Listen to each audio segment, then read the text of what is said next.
What is up, guys? Welcome to a new video. Today we are checking out the best picks to play in 620 if all you care about is climbing the ladder for the end of the season. Let me know what you're using in the comments, and timestamps for the roles are going to be down in the description below. We're going to go with the mid lane first, and remember, this is a general video, so this isn't about the best at like Diamond 1 or Challenger. It's about the best to climb for us plebs just trying to climb normally. Ahri is going to be the second spot, so she's a super safe mid laner, right? There are loads of good ones at the moment. There are loads of good mid laners you can play. Ahri is different because you don't really get punished for your mistakes. You can be an absolute boosted monkey in the lane phase and you can still win the game. You're able to win really with kill pressure, pushing, and roaming. That's like the three keys to mid lane at the moment. You should think about every champion like this. So you can kill stuff obviously with your charm and ultimate. It's also very low risk because if you ult in to try and charm someone and it just misses, then you can ult away and it's not really going to affect you too much. You can push obviously with your Q, that gives you some pressure. You keep the enemy from roaming. You keep them under tower, which lets you roam first. It lets you move into the enemy jungle if your jungler starts to fight them. Also, just roaming, if they are pushed, they can't really stop you, right? You can help other lanes and you're probably one of the best roams in the game in my opinion. You can ultimate through wards. Even if they see you, you have so much like gap closing potential that they just cannot get away. You have your charm to keep them in place as well. She is like super well rounded, but she's just never a bad pick and still has a very good win rate even though she's played an absolute ton. Syndra is going to be my number one because she's probably the best champion in the lane phase. Like, she has constant high range poke. She has a long range stun as well that can set things up. She's not really going to show on stat websites though because she can be absolutely useless in my opinion. There is a very big difference between like a bad and a good Syndra. The good ones are going to do things like they'll do the 3-ball throw. They'll prep the Q before a fight behind them and then pick them all up to throw them in. It also increases your ultimate damage, by the way. That's part of the reason they do it. They'll use their ultimate though, and then they'll also use their E afterwards for like a 10-ball stun. Well, it's not really 10, but like it's a lot of balls, right? Stunning people in the face. That can stun a whole team, and that is a massive difference between stunning one person. Like a lot of small stuff like this, which makes a very big difference in a fight. This is partly though because it's very hard to play against her 1v1. There is not very much you can do, honestly. She's going to push you, which is one of the keys we talked about, and she's also going to kill you, which is another key. She's very easily ganked, and that is one of her biggest downsides probably. That's where like part of the problem comes in, because if you ever like dive on top of her, you actually get on top, then she can't really do anything at all to save herself. If you ult the wrong target or you don't prep for a fight though, you are going to do absolutely no damage. So you have to be good at this pick. But if you are, she is unstoppable. You can just kill everybody, and that is what we really want. In my opinion, she has like these obvious downsides, but if you play around them, then you can do so much work in a game. And in my opinion, I would probably ban her right now. So let's go to AD carry, and there are three like the clear best ones, I think. Misfortune, Jhin, and Jinx. These are way above the others, but I feel like they do stuff a bit differently. So Jinx, for example, is the easiest one to play out of these three. Just sit back, you farm, you wait for the late game, you use your rocket form and you right click. That is literally it. You can carry a terrible team. You can also close out a game with a good team. There's no real pressure, right? There's not much work either, but we're looking for impact though in the game. What you can do yourself. That is why Misfortune is going to be number 2 for me. Deathfire Misfortune right now is insanely strong. Like, she is so good. I think she probably has the strongest lane phase out of any AD at the moment. Maybe Jhin can kind of contest for that, but even then, she just dominates everybody. She doesn't really need her support to do it much either. She preps the minions herself, uses her Q with the crit, like a love tap as well, ultimate from range. It's very easy to play with the bad support, I think.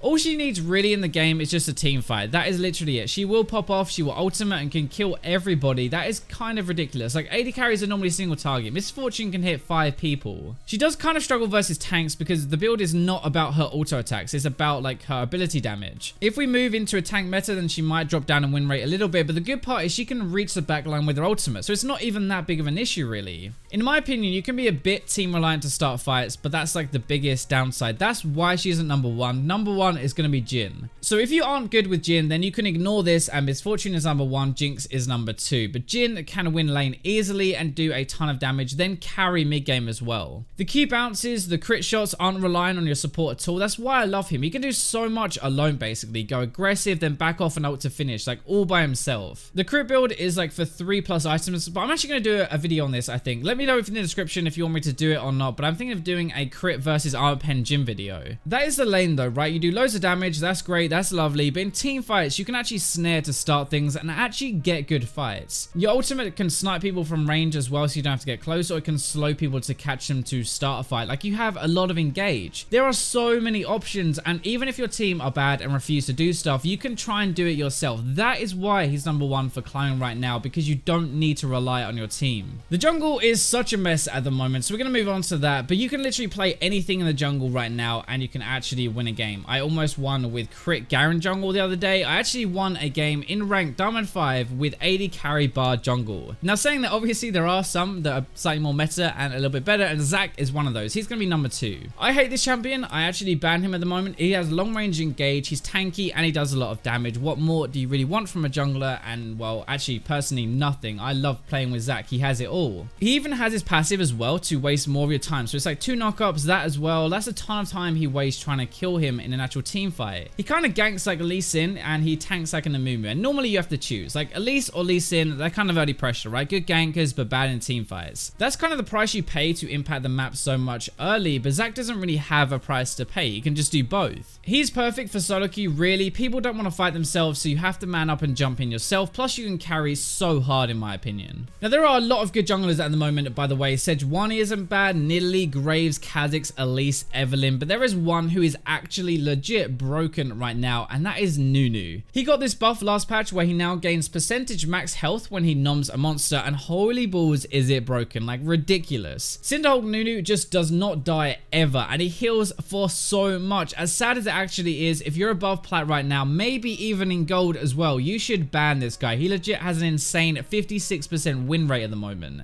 A lot is his team as well, but just like a good tank that nobody can kill anyway. Like Zac wastes a lot of time, right? Like you have to invest a lot of time and ability cooldowns to kill him. With Nunu, not only is he super tanky, but also the attack speed reduction means you might as well just stick your hands down your pants instead of playing the game. Honestly, you're gonna do nothing. He buffs champions like Jinx and Caitlyn, like auto ADs through the roof. He slows the enemy ones. He's a huge frontline, doesn't die, pain in the ass. Really not cool how much they buffed him. So for the support, there are a lot of good stuff again, but in my opinion grouped into playmaking, aggressive supports, and defensive supports. Some can kind of like sit in the middle, I guess, like a Nami, Thresh, maybe even a Braum, but if you want to carry yourself or protect your team, then I have a pick for each of these. So my aggressive one, I guess number 2 as well, is going to be Blitzcrank, one of the best for lane control and getting a lead, and he also wins in most matchups actually right now. So like Zyra, Brand, Vel'Koz, they're the typical carry supports really, but Blitzcrank can hook them and just nuke them down instantly. You can also deal with the defensive ones. He is popular and he has a good win rate at the same time, which is always a good sign of actually being quite strong. He's skill based, but good versus the AD carry metas and the support ones as well. It's actually not just Blitz though, it's kind of like a lot of people can combo with him. So the Caitlyn trap, Jinx chompers, Jhin W, plus obviously the damage or burst from like a Lucian or Misfortune. He suits the meta well. All of these kind of synergies are going to inflate his win rate a bit more. He's a frontline, he can start fights. He's definitely a good choice right now and something that you can actually help your team a lot with. There are always downsides to playing Blitzcrank honestly, but at the moment I think it's the best choice for going aggressive if you really want to carry yourself. So the defensive one is Sona. Her team fight is just absolutely 100% nuts. Even her lane is decent. She's like a Healbot 2.0 right now. In my opinion, better than Soraka by far now. She spams her abilities in team fights over and over. That's such low cooldowns. Poke doesn't really work versus her either because she's going to heal back up like straight away. All-ins are hard because of the damage buff and the constant healing and shields. It's actually very hard to play against her and you probably don't even realize. Like it's not obvious how much she's doing in my opinion. That's why she doesn't get as much credit. Janna is like kind of super obvious, right? Knockaways, shields and stuff like that, but Sona is kind of off to the side doing stuff quietly, but has a major difference on the outcome of a fight. She can go aggressive at 6 with her ultimate as well. She can do some like poke stuff early in the lane phase, still has some threat, but just like the best at keeping her team alive in the team fight in my opinion. So for top lane, we did a top 5 of these yesterday, so go and check that video properly, but number 2 is going to be Jace, and I hate playing against this guy at the moment. I also would recommend banning him. His poke is crazy, but all in damage actually hurts as well, so there's like no good side. You don't really want to be away from him, but you don't really want to get close either. You are an early to mid game champion, I said this yesterday, but if you get fed, he's almost impossible to stop. You want to roam around, you want to snipe, force towers and fights. Like he's very hard to play against. This is partly why people are skipping tier now on Jace. I think it's actually a good move because tier is like a ramming item and you don't really want that. You want like power right now. You want instant power to use in the game. The reason he's only second though and not like first, even though he is very strong, is because he is an early game champion. He doesn't really translate translate into late game very well, whereas poke doesn't do as much and like tanks can actually block it. Top lane is very like laner focused at the moment though. You win it, you use your power before others can kind of like catch you back up. It's different from earlier in the season for sure. It's much more important now. Really though, there's nothing the enemy team can do if you're actually good at the game. Like, well, they can engage, I guess, but if they're behind, they're going to lose anyway. That's just not cool to play against. Kennen is my number one though. He is so good. He could also be number one actually for the mid lane as well. I think he's really insane, but I think he's better top lane. He's good versus melee top laners. He's good in lane in general. He just hard carries with damage. There's like nothing people can do when you dive in except maybe flash away. That's the thing. When you flash in, they flash out, right? But with Proto Belt, you just cannot get away from him. He's Proto Belt's in, you flash away, he flashes to follow. There's just way too much damage on this little guy at the moment. Like, he's too strong, too good in a team fight, and I think, again, he's ban worthy. If he gets ahead, he will ruin your team and just wanna burst you. Like, he builds semi-tanky as well with Zhonya's and Rylai's, so it's not even easy to kill him while he's killing you. He's gonna dive into fights, he will eliminate the back line, like their carries, and with it, their chance to win a fight, basically. Like, you can't really win if he just instantly blows up your mid laner and your AD carry. So I hope you guys enjoyed this video. Let me know what you think in the comments down below. That's gonna wrap it up for today though. Thank you for watching till the end, but for now, I'll leave you with the robots.